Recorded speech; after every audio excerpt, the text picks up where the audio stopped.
Good morning, dear students. My subject is HVDC, High Voltage Direct Current Power Transmission, and the today lecture is based on analysis of grid circuit without overlap, part 3. So let us start with my topic, analysis of grid circuit without overlap. So the waveform DC voltage and bulb voltage waveform shown in this figure. When the value of alpha is 0 degree, जब alpha की value 0 degree है तो उस time पे जो waveform है DC voltage की waveform, ये वाली जो वेवफॉर्म है वो डीसी वोल्टेज की है और ये वाली जो वेवफॉर्म है वो बल्ब वोल्टेज की वेवफॉर्म है। ठीक है, डीसी आउटपुट वोल्टेज की वेवफॉर्म ये है, ये बल्ब साइड जो बल्ब का वोल्टेज है उसकी वेवफॉर्म ये है। ठीक है, तो जब अल्फा की वैल्यू जब 0 डिग्री है तो उस टाइम पे जब अल्फा की वैल्यू 0 डिग्री है तो उस टाइम पे केवल पॉजिटिव पोर्शन है, उसमें जो है यहाँ पे वेवफॉर्म है, मींस पॉजिटिव डीसी वोल्टेज है। तो यहाँ पे जो हमारा ये जो कन्वर्टर है वो एज ए रेक्टिफायर वर्क करेगा। ठीक है, जब अल्फा की वैल्यू 0 डिग्री है तो उस टाइम पे केवल पॉजिटिव साइड्स की तरफ वेवफॉर्म है, मींस यहाँ पे जो हमारा कन्वर्टर है वो एज ए रेक्टिफायर वर्क करेगा और पावर फ्लो होगी वो कहां से कहां तक होगी, एसी से डीसी की तरफ पावर फ्लो होगी। और जो अल्फा बराबर 0 पे जो यहाँ पे पॉजिटिव साइड पे केवल वेवफॉर्म है, डीसी वोल्टेज की जो वेवफॉर्म है केवल पॉजिटिव साइड पर है, तो यहाँ पे जो हमारा जो कन्वर्टर है वो एज ए रेक्टिफायर वर्क करेगा और पावर फ्लो होगी फ्रॉम एसी टू डीसी। इसके बाद में देखते हैं अल्फा बराबर 0 पे ये जो डीसी वोल्टेज की वेवफॉर्म है और अल्फा बराबर 0 पे जो ये है जो बल्ब वोल्टेज की वेवफॉर्म है, बल्ब वोल्टेज की वेवफॉर्म इस तरीके से आएगी। ठीक है, अल्फा बराबर 45, यदि फायरिंग एंगल की वैल्यू 45 डिग्री है तो उस टाइम पे भी देखो पॉजिटिव साइड की तरफ की जो डीसी वोल्टेज है वो पॉजिटिव साइड की केवल पॉजिटिव साइड की तरफ है। ठीक है, यहाँ पे जो वोल्टेज की वेवफॉर्म है केवल पॉजिटिव साइड्स की तरफ है, पॉजिटिव साइड्स की और केवल पॉजिटिव साइड्स की तरफ है। तो यहाँ पे जो हमारा जो कन्वर्टर है वो यहाँ पे भी क्या करेगा, एज ए रेक्टिफायर वर्क करेगा, एज ए रेक्टिफायर काम करेगा। ठीक है, और पावर फ्लो होगी फ्रॉम एसी टू डीसी, यानी एसी सिस्टम से डीसी सिस्टम की तरफ पावर फ्लो होगी। और यहाँ पे अल्फा बराबर 45 डिग्री पर केवल जो वेवफॉर्म है वो पॉजिटिव साइड की तरफ है, इसलिए यहाँ पे जो हमारा कन्वर्टर है वो एज ए रेक्टिफायर वर्क करेगा और पावर फ्लो होगी एसी से डीसी की तरफ। अब आते हैं और जो अल्फा बराबर 45 डिग्री पर एज ए रेक्टिफायर हमारा कन्वर्टर वर्क करेगा, पावर फ्लो होगी एसी से डीसी। लेकिन जो इसके लिए जो बल्ब वोल्टेज की वेवफॉर्म है अल्फा बराबर 45 पर, तो बल्ब वोल्टेज की वेवफॉर्म कुछ इस तरीके से आएगी। ठीक है, इसके बाद में है अल्फा बराबर 90 डिग्री। जब अल्फा की वैल्यू 90 डिग्री होती है, जब फायरिंग एंगल की वैल्यू 90 डिग्री होती है तो पॉजिटिव पोर्शन और नेगेटिव पोर्शन दोनों इक्वल होते हैं, पॉजिटिव पोर्शन और नेगेटिव पोर्शन दोनों इक्वल होते हैं। तो यहाँ पे मीन डीसी वोल्टेज पर साइकिल क्या होता है, 0 होता है। तो जो पावर फ्लो होगी वो क्या होगी, 0 होगी। तो पावर फ्लो होगी वो क्या होगी, 0 होगी। ठीक है, जब अल्फा की वैल्यू 90 डिग्री है तो नेगेटिव और पॉजिटिव दोनों पोर्शन क्या है, इक्वल है। और इस टाइम पे जो डीसी मीन वोल्टेज पर साइकिल क्या होता है, 0 होता है। और जो यहाँ पे जो एनर्जी है वो ट्रांसफर होगी वो कितनी होगी, 0 होगी। जब अल्फा की वैल्यू 90 डिग्री है उस टाइम पे पॉजिटिव और नेगेटिव पोर्शन दोनों इक्वल है। ठीक है, तो यहाँ पे मीन डीसी वोल्टेज पर साइकिल क्या होता है, 0 होता है। जब मीन डीसी वोल्टेज पर साइकिल 0 होता है तो एनर्जी ट्रांसफर जो पावर ट्रांसफर होगी वो कितनी होगी, 0 होगी। पावर ट्रांसफर होगी वो यहाँ पे, इसलिए पावर ट्रांसफर होगी वो कितनी होगी, 0 होगी। ठीक है, अल्फा की वैल्यू 90 डिग्री तो पॉजिटिव और नेगेटिव पोर्शन दोनों इक्वल, तो मीन डीसी वोल्टेज पर साइकिल 0, तो इसलिए एनर्जी ट्रांसफर होगा वो क्या होगा, 0 होगा। एनर्जी ट्रांसफर होगी वो कितनी होगी, 0 होगी। This is the bulb voltage waveform for the alpha बराबर 90 डिग्री। बल्ब वोल्टेज वेवफॉर्म इस तरीके से आएगी। इसके बाद में हम देखते हैं जब अल्फा की वैल्यू 135 होती है तो जो हमारी वोल्टेज की वेवफॉर्म है वो नेगेटिव साइड की तरफ आती है। देखो ये पॉजिटिव साइड, ये नेगेटिव साइड, तो बल्ब की डीसी वोल्टेज की वेवफॉर्म है वो कहां की तरफ आ रही है, नेगेटिव की तरफ आ रही है। When alpha equal to 135 degree है तो उस टाइम पे डीसी वोल्टेज की जो वेवफॉर्म है वो कहां की तरफ आती है, नेगेटिव साइड की तरफ आती है, नेगेटिव की तरफ आती है, नेगेटिव साइड की तरफ आती है। ये आपको दिख रहा है नेगेटिव साइड वेवफॉर्म है अल्फा बराबर 135 पे। जब अल्फा की वैल्यू 135 आएगी तो उस टाइम पे डीसी वोल्टेज की वेवफॉर्म नेगेटिव साइड आती है। और इस टाइम पे जो हमारा कन्वर्टर है इस स्थिति में अल्फा बराबर 135 पे जब हमारी डीसी वोल्टेज की वेवफॉर्म नेगेटिव साइड आती है तो इस पर जो हमारा कन्वर्टर है वो एज एन इन्वर्टर बिहेव करता है। कैसे बिहेव करता है? As an inverter. और जो पावर फ्लो होगी वो कैसे होगी? DC to AC. Power flow होगी वो कैसे होगी? DC to AC. और एल पावर ऑफ 135 पर जो हमारा कन्वर्टर है एज एन इन्वर्टर वर्क करेगा, because the DC voltage waveform negative side, so the here the converter is operate at here the converter is act as an inverter and the power flow from DC to AC।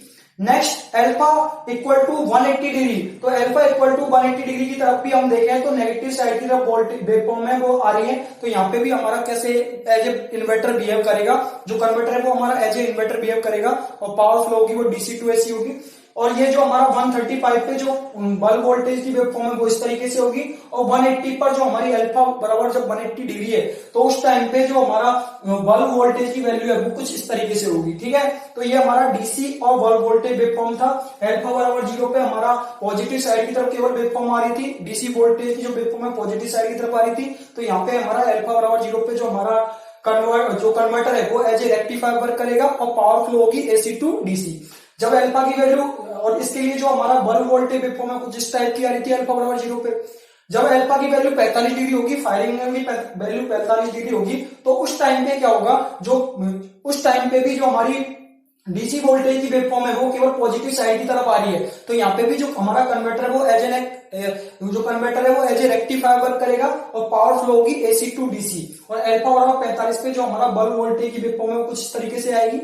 Alpha बराबर 90 degree पे क्या हो रहा था, volt जो हमारा alpha बराबर 90 degree पे पॉजिटिव पोर्शन और नेगेटिव पोर्शन दोनों इक्वल हैं, पॉजिटिव पोर्शन और नेगेटिव पोर्शन दोनों इक्वल आते हैं। और इस टाइम पे जो डीसी मीन डीसी वोल्टेज पर साइकिल है वो क्या होता है, 0 होता है। और पावर ट्रांसफर होगी, जो पावर ट्रांसफर होगी वो कितनी होगी, 0 होती है। इसलिए पावर ट्रांसफर कितनी होती है, 0 होती है। और अल्फा बराबर 90 डिग्री पे जो बल्ब वोल्टेज की वेवफॉर्म कुछ इस तरीके से होगी। अल्फा बराबर 135 की बात करें, अल्फा की वैल्यू यदि ग्रेटर देन 90 डिग्री हो, 135 की बात करें, तो उस टाइम पे जो हमारी वेवफॉर्म में डीसी वोल्टेज की वेवफॉर्म है वो नेगेटिव साइड आती है। मींस यहाँ पे जो अल्फा बराबर 135 पे जो हमारा कन्वर्टर है वो एज एन इन्वर्टर वर्क करेगा और पावर फ्लो होगी डीसी टू एसी। ठीक है, इसके बाद में जो अल्फा बराबर 135 पे जो बल्ब वोल्टेज की बल्ब वोल्टेज है उसकी वेवफॉर्म कुछ इस तरीके से होगी। अल्फा बराबर 180 की बात करें तो यहाँ पे भी नेगेटिव साइड में हमारी वोल्टेज वेवफॉर्म दिखती है और यहाँ पे भी हमारा जो कन्वर्टर है एज एन इन्वर्टर वर्क करेगा और जो हमारा जो वोल्ट वेवफॉर्म है वो कुछ इस तरीके से होगी, बल्ब वोल्टेज वेवफॉर्म कुछ इस तरीके से होगी। ठीक है, ठीक है।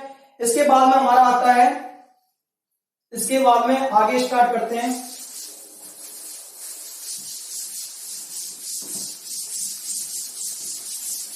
नेक्स्ट आगे बढ़ते हैं, एसी वोल्टेज वेवफॉर्म। अब हमारा टॉपिक है AC voltage waveform. DC voltage waveform हमने पढ़ लिया। अब आता है हमारा AC current waveform. AC voltage नहीं, AC current waveform. AC current waveform. It is assumed that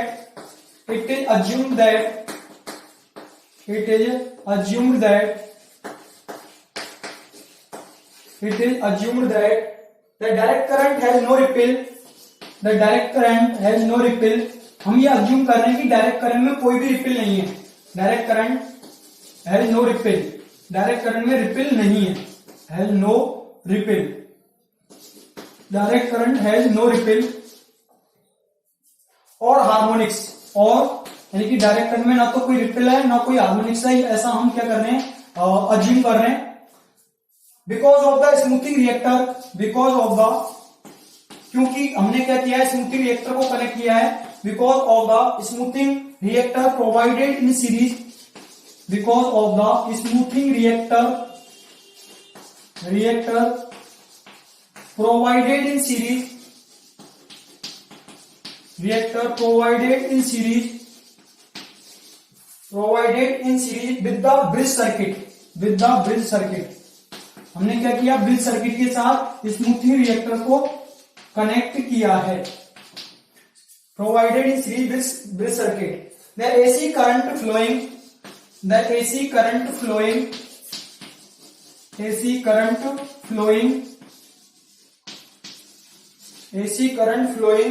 through the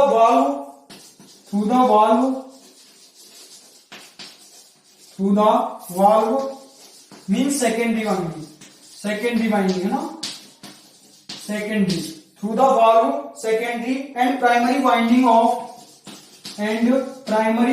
of converter transformer, primary winding of converter transformer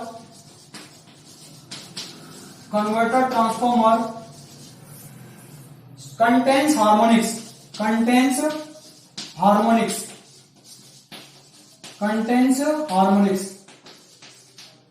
तो AC current waveform में हम देखते हैं, फर्स्ट पॉइंट है हमारा, it is assume that direct current has no ripple और harmonics. हम ये अज्यूम कर रहे हैं कि डायरेक्ट करंट में कोई भी रिपल नहीं है, ना कोई हार्मोनिक है ना।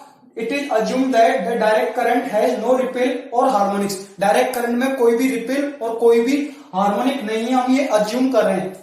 Because of the smoothing reactor provided in series with the bridge circuit, क्योंकि हमने ब्रिज सर्किट के साथ स्मूथिंग रिएक्टर को सीरीज में लगा रखा है, ठीक है। Because of the smoothing reactor provided in series with the bridge circuit, क्योंकि स्मूथिंग रिएक्टर को ब्रिज सर्किट के साथ सीरीज में हमने कनेक्ट कर रखा है, तो इसलिए हम ये मान रहे हैं कि डायरेक्ट करंट में कोई भी रिपल और कोई भी हार्मोनिक नहीं है। The AC current flowing through the valve and through the valve का मतलब है secondary winding of converter transformer and primary winding of converter transformer contains harmonic. जो एसी करंट फ्लो हो रहा है थ्रू द वाल्व से होकर जो एसी करंट फ्लो हो रहा है और प्राइमरी वाइंडिंग कन्वर्टर ट्रांसफॉर्मर की प्राइमरी वाइंडिंग से जो फ्लो हो रहा है उसमें हार्मोनिक्स पाए जाते हैं। उसमें क्या होते हैं? हार्मोनिक्स पाए जाते हैं। AC current flowing through the valve and primary winding of converter transformer contains harmonic. जो एसी करंट जो बल्ब की से होकर फ्लो हो रहा है और बल्ब की सेकेंडरी वाइंडिंग और प्राइमरी वाइंडिंग से होकर फ्लो हो रहा है उसमें हार्मोनिक्स पाए जाते हैं, ठीक है। नेक्स्ट है waveform is that AC current waveform is that like that, इस तरीके से होगी AC current waveform.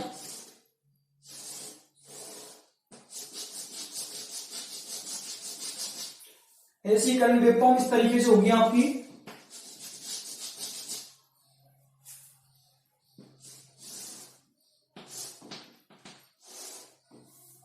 This is the ID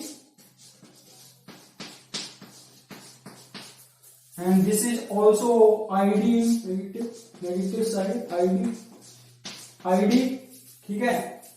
omega T बराबर यहाँ पे है 0, ओमेगा टी इक्वल टू 0 और लिमिट है इसकी π/3 से -π/3, π/3 से इधर -π/3, ठीक है। इधर है इसकी लिमिट 2π/3 से 4π/3, 2π/3 से 4π/3 और this is called pi, it is the waveform AC current waveform. This is the waveform which is called AC current waveform. ये आपकी एसी करंट वेवफॉर्म है।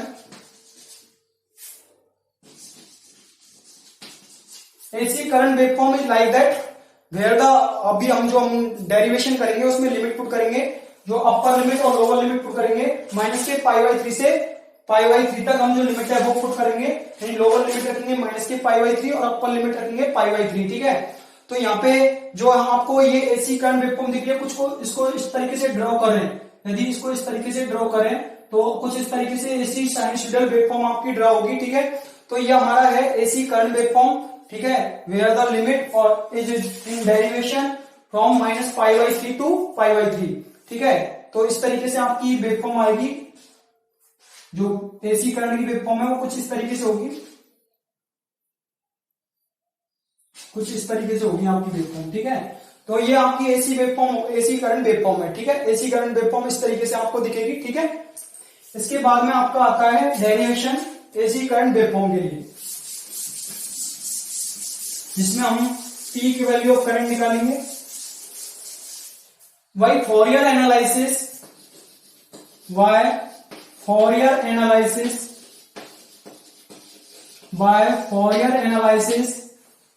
the peak value of a line current, the peak value of a line current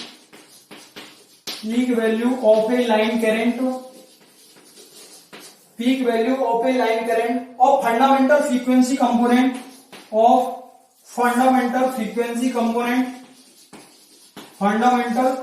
frequency component,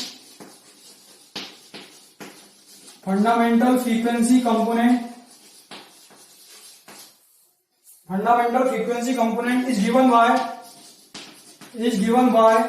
IP. IP is the peak value of current, line current. line current की क्या peak value? IP equal to 2 upon pi integration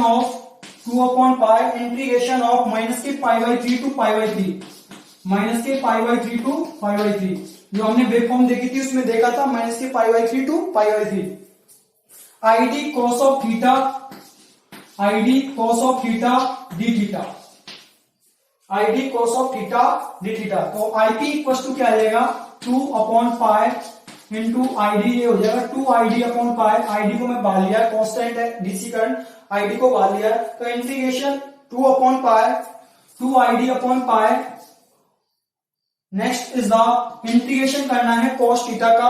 तो cos theta का integration होता है sign का होता है minus का cos, और cos का होता है sin थीटा. कितना होता है? sin theta. तो cos थीटा का इंटीग्रेशन कितना हो गया? sin theta. और d थीटा का क्या हो गया? 1. तो लिमिट पुट करो माइनस के पाई बाई 3 से लेके, लोअर लिमिट है माइनस के पाई बाई 3 और अपर लिमिट है पाई बाई 3. ठीक है. तो यहाँ पे IP बराबर जो peak value of line current है, जो फंडामेंटल फ्रीक्वेंसी कंपोनेंट की जो peak value of line current है, बाय फोरियर एनालिसिस के द्वारा the peak value of A line current of fundamental frequency component is given bye. Fundamental frequency component की line current की जो पीक वैल्यू है वो निम्न प्रकार दी जाती है. IP बराबर 2 upon pi integration of minus के pi by 3 to pi by 3 ID cos theta d theta. IP बराबर 2 ID में बाल लिया तो 2ID अपॉन पाई cos थीटा का मैंने इंटीग्रेशन किया तो sin थीटा, और लिमिट है मेरी, लोअर लिमिट है माइनस के पाई बाई 3 और अपर लिमिट है मेरी पाई by 3. Now put the limit upper limit minus के लोअर लिमिट. तो अपर लिमिट माइनस के लोअर लिमिट आप रखोगे तो क्या आएगा? 2ID अपॉन पाई. ये तो जो की क्यों रहेगा. अब साइन थीटा की जगह क्या रखोगे? पाई बाई 3. तो ये हो जाएगा साइन पाई बाई 3 माइनस के लोअर लिमिट क्या है? थीटा की जगह क्या रखोगे? माइनस के पाई बाई 3. तो ये क्या हो जाएगा? साइन, और ये रख दिया आपने माइनस के पाई बाई 3, साइन माइनस के पाई बाई 3. ठीक है. तो माइनस माइनस क्या हो जाएगा? प्लस हो जाएगा. तो IP बराबर आपका क्या आ जाएगा? IP बराबर क्या आ जाएगा? 2ID अपॉन पाई. ये आ जाएगा साइन पाई बाई 3 और माइनस क्या हो जाएगा? Plus minus multi. Thank you.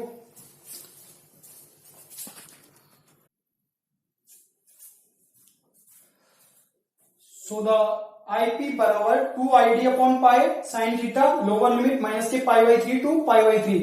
तो IP बराबर 2ID upon pi, upper limit minus के लोअर लिमिट, थीटा की जगह पाई बाई 3 रखेंगे तो sine pi by 3, minus theta की जगह माइनस के पाई बाई 3 रखेंगे साइन माइनस के pi by 3. Minus minus multiply होके क्या हो गया? प्लस हो गया. तो साइन पाई बाई 3 प्लस के ये भी क्या हो गया? Sign pi by 3. ठीक है. साइन पाई बाई 3 प्लस के साइन पाई बाई 3, ये हो गया. ठीक है. इसके बाद में देखो ऊपर से मिटा रहा हूं मैं, तो यहां पे देखो क्या हो जाएगा? IP बराबर peak value of line current IP equal to 2ID upon pi. इसके अलावा यहाँ पे साइन पाई बाई 3 प्लस के sine pi by 3. Sine pi by 3 की वैल्यू कितनी होती है? साइन पाई बाई 3 का मतलब हो गया साइन 60. ठीक है. साइन पाई बाई 3 का मतलब कितना हो गया? 3 6 18 साइन 60, और इसकी भी वैल्यू कितनी हो गई? Sine 60 degree. ठीक है. और साइन 60 डिग्री की वैल्यू कितनी होती है? 2√3/2ID अपॉन पाई, और साइन 60 की वैल्यू कितनी होती है? √3/2. तो √3/2 प्लस के इसकी भी वैल्यू कितनी हो जाएगी? √3/2. तो ये हमारा आ गया. इसके बाद में हम देखते हैं ये दोनों को यदि जोड़ेंगे √3/2 प्लस के √3/2 तो ये कितना आ जाएगा? 2√3/2. तो 2ID अपॉन पाई मल्टीप्लाई होगा, ये दोनों को जोड़ेंगे तो आ जाएगा 2√3/2. 2 से 2 कैंसिल आउट हो जाएगा. तो यहाँ पे हमारी वैल्यू आ जाएगी 2√3 upon pi 2√3 upon pi ID. 2√3 upon pi ID. This is the value off peak current IP. तो IP की वैल्यू क्या आ गई? IP बराबर आ गया 2√3 अपॉन पाई ID. ठीक है. तो ये हमारा क्या आ गया? Peak value of the line current, ठीक है। ये हमारा आईपी की वैल्यू आ गई, आईपी बराबर 2√3/π/आईडी, ठीक है। इसके बाद में हम देखते हैं आरएमएस वैल्यू निकालते हैं। नाउ द आरएमएस वैल्यू, अब इसके बाद में हम क्या निकालते हैं, आरएमएस वैल्यू। इसके बाद में हम निकालते हैं RMS value. Now the RMS value of the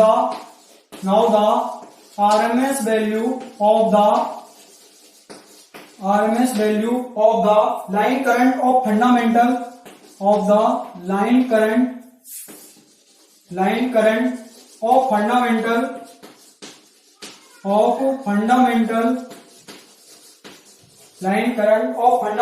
frequency component is given by frequency component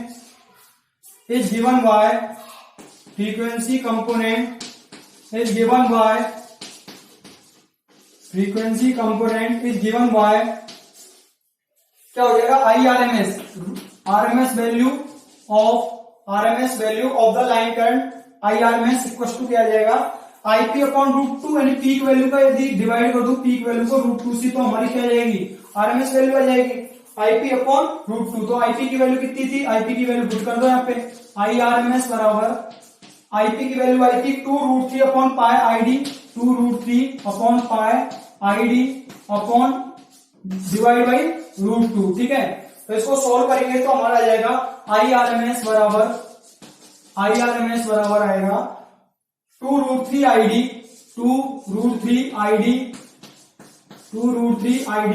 upon √2π, 2√3/आईडी upon √2π, ठीक है। 2 को खोलेंगे तो ये हो जाएगा √2 इंटू √2, और ये है ये √3 इंटू √3, और ये क्या है आईडी अपॉन √2π। तो यहां से √2 से √2 कैंसिल हो जाएगा, √3 को √2 से मल्टीप्लाई करेंगे तो √6, तो IRMS बराबर क्या आ जाएगा, IRMS बराबर √6/आईडी upon π। This is the value of RMS value of the line current. तो IRMS बराबर क्या आ गया, √6/आईडी अपॉन π। IRMS की वैल्यू आ गई √6/आईडी upon π। This is the value of RMS current, this is the value of RMS value of the line current. ये हमारी लाइन करंट की IRMS यानी RMS वैल्यू आ गई, ठीक है। इसके बाद में हम देखते हैं next,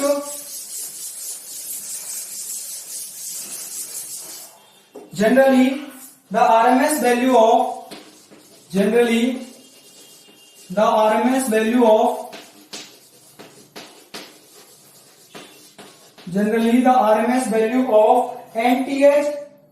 NTH harmonic, nth harmonic के लिए RMS वैल्यू चाहिए, तो उसके लिए फॉर्मूला है harmonic is generally the RMS value of NTH harmonic, nth harmonic के लिए यदि हमें RMS वैल्यू चाहिए तो उसके लिए IN equal to I upon N, where I is the fundamental current, where I equals to fundamental current,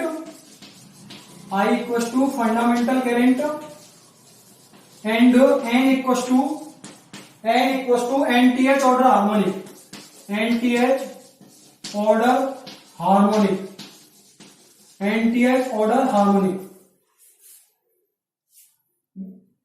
The harmonic contained in the current waveform,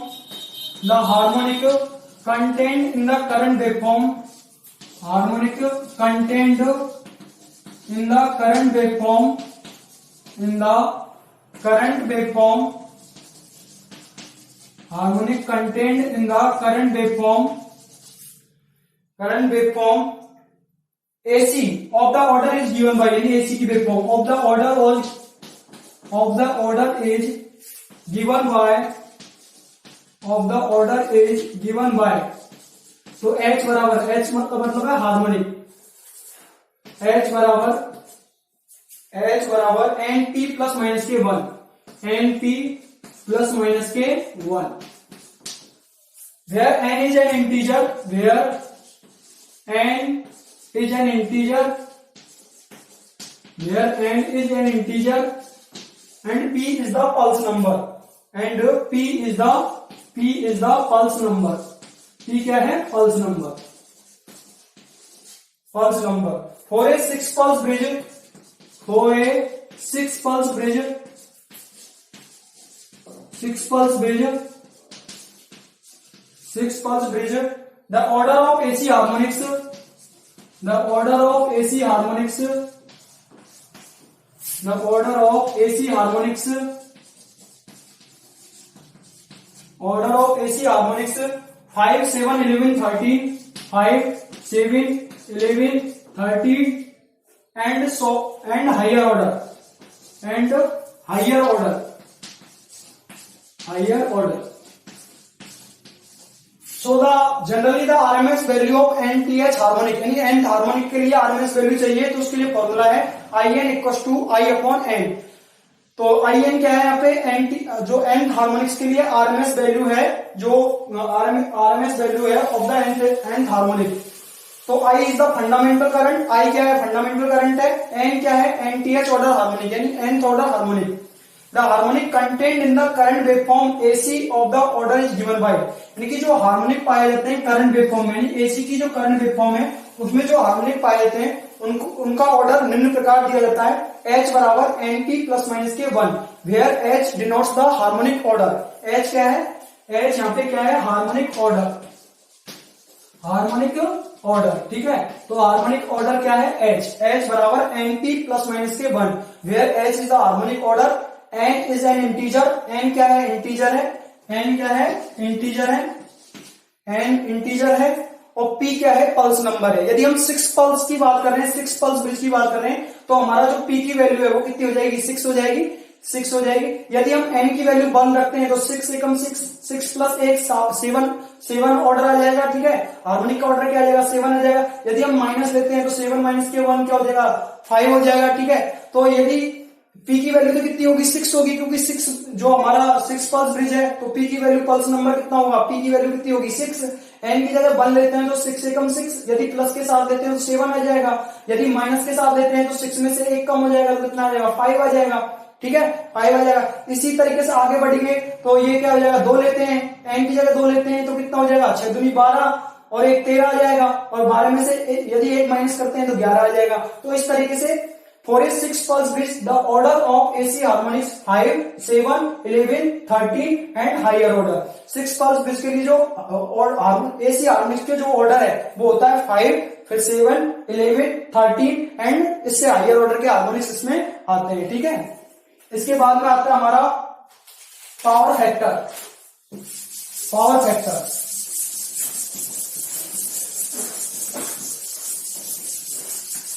इसके बाद में आपका आता है power factor.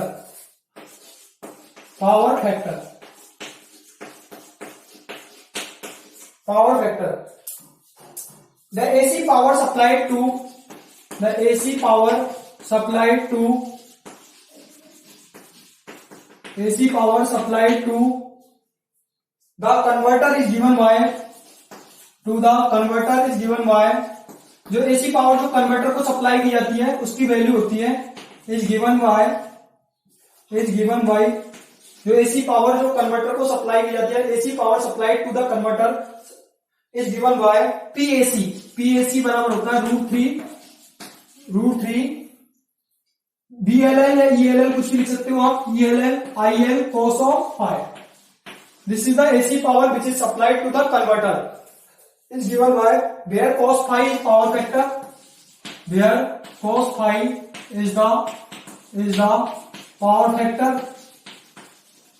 cos phi is the power factor. The DC power must match the AC power, DC power must match the AC power, must match the AC power.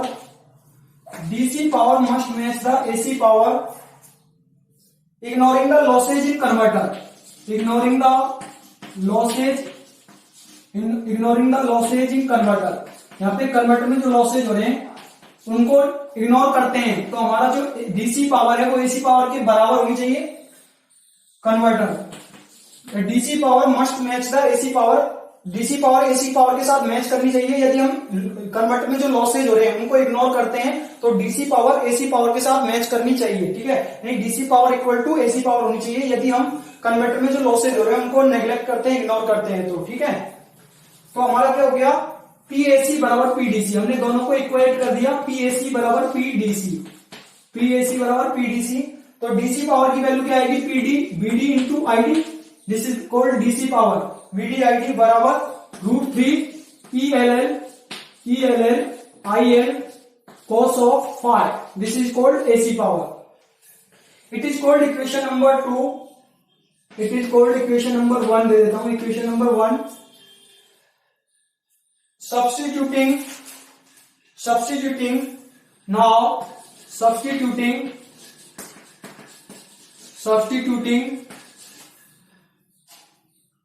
for BD and I1 value, BD and I1 value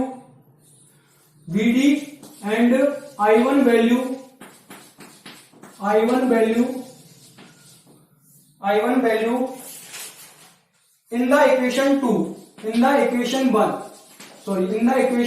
1, यदि यहाँ पे हम BD की value रखेंगे, equation 1 में यहाँ पे BD की वैल्यू रखेंगे और I1 की वैल्यू रखेंगे, ठीक है।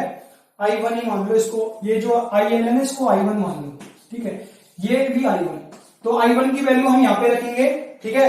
इस इक्वेशन में यदि BD की वैल्यू रखेंगे और I1 की वैल्यू रखेंगे तो हमारा क्या आएगा, BD और I1 की वैल्यू रखने पे जो हमारा आएगा, तो BD की वैल्यू क्या थी, BDC, यानी कि BDC की जो वैल्यू है वो आपको रखनी है BD not cos of alpha. BD not क्या है यहाँ पे, वो वोल्टेज जिसको बॉल विदस्टैंड कर सके, BD नॉट क्या है, वो वोल्टेज की वो वैल्यू जिसको बॉल विदस्टैंड कर सके, ठीक है। तो BDC बराबर BD not cos of alpha, तथा I1 की वैल्यू आपको क्या पुट करनी है, और I1 की वैल्यू आपको ये पुट करनी है, और I1 की वैल्यू आपको ये पुट करनी है, इक्वल्स टू आई थी हमारी √6/π ID। जब इन दोनों वैल्यू को हम पुट करेंगे BDC, यानी कि इस BDC की जगह हम ये रखेंगे BD not cos of alpha, इसको DC बोल सकते हैं, DC आउटपुट वोल्टेज, ठीक है। BD लिख रखा है, कोई बात नहीं है, यहाँ पे BDC लिख सकते हो, BDC ID, ठीक है। तो BDC की जगह ये वैल्यू रखोगे और इसकी इस जगह I1 की जगह ये वैल्यू रखोगे, तो इसके बाद में एक कंक्लूजन निकल के आता है, then we obtain in equation 1, तो आपको ये वाली वैल्यू रखनी है। तो हम क्या प्राप्त करते हैं, इक्वेशन 2 में ये वैल्यू रखेंगे तो हमें प्राप्त होता है, क्या प्राप्त होगा, देखो जो हमें प्राप्त होगा वो क्या प्राप्त होगा, पावर फैक्टर में cos फाई बराबर किसके आता है, cos ऑफ अल्फा के, cos फाई बराबर किसके आता है, cos ऑफ अल्फा के। ये कंक्लूजन निकल के आता है जब हम ये वैल्यू पुट करेंगे, BDC की जगह BD not cos of alpha और I1 की जगह वैल्यू रखेंगे तो √6/π ID। तो हमारा जो कंक्लूजन आएगा लास्ट में, जो इक्वेशन आएगी, cos फाई इक्वल टू किसके आता है, cos ऑफ अल्फा के आता है, cos phi equal to cos of alpha.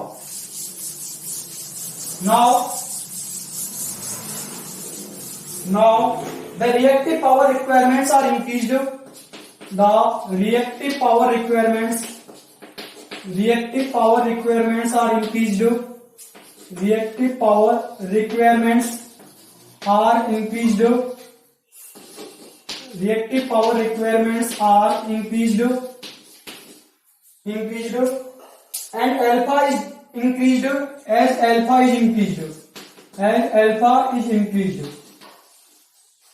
Alpha is increased from 0 or reduced from 180 degree or reduced from 180 degree, ठीक है। when अल्फा बराबर 90 डिग्री, जब अल्फा की वैल्यू 90 डिग्री होगी, when अल्फा बराबर 90 degree, the power factor is 0, when alpha equal to 90 degree, the power factor is 0. When alpha equal to 90 degree, then power factor is 0. एक बार confirm कर लेते हैं इसको, क्या है जो when alpha equal to 90 degree, then power factor, when alpha equal to 90 degree, the power factor is 0. Power factor is zero, power factor is zero and only reactive power is consumed, and only reactive power is consumed, reactive power is consumed, reactive power is consumed. The reactive power cos phi equals to cos of alpha. The reactive power requirements are increased as alpha is increased. यानी alpha को यदि increase करते हैं तो reactive power requirements है वो क्या होती है, इंक्रीज होती है from zero. Alpha is increase from zero, यानी अल्फा को जीरो से यदि इंक्रीज करते हैं तो रिएक्टिव पावर रिक्वायरमेंट्स भी क्या होती है, इंक्रीज होती है. और रिड्यूस्ड फ्रॉम 180 डिग्री, और 180 डिग्री से कम करते हैं. ठीक है, व्हेन अल्फा बराबर 90 डिग्री, जब अल्फा की वैल्यू 90 डिग्री है, 90 डिग्री है तो पावर फैक्टर इज जीरो. जब अल्फा की वैल्यू 90 डिग्री है तो cos 90 की वैल्यू क्या हो जाएगी, जीरो. तो पावर फैक्टर क्या निकल के आ जाएगा आपका, जीरो. अल्फा की जगह जब यहाँ पे 90 रखोगे तो cos 90, और cos 90 की वैल्यू क्या होती है, जीरो. तो पावर फैक्टर cos फाइव आपका कितना आ जाएगा, जीरो आ जाएगा. And only reactive power is consumed, जो ये शो करेगा केवल रिएक्टिव पावर आपकी क्या हो रही है, कंज्यूम हो रही है. ठीक है, जब अल्फा की वैल्यू 90 डिग्री होगी तो उस टाइम पे आपका पावर फैक्टर है, ये वाली टर्म पूरी जीरो हो जाएगी. तो पावर फैक्टर क्या आएगा आपका, जीरो आएगा. और पावर फैक्टर जीरो आएगा तो उससे ये शो हो रहा है कि केवल रिएक्टिव पावर यहाँ पे क्या हो रही है, कंज्यूम होती है. केवल यहाँ पे रिएक्टिव पावर कंज्यूम होती है. Thank you dear students, thank you dear students, thank you.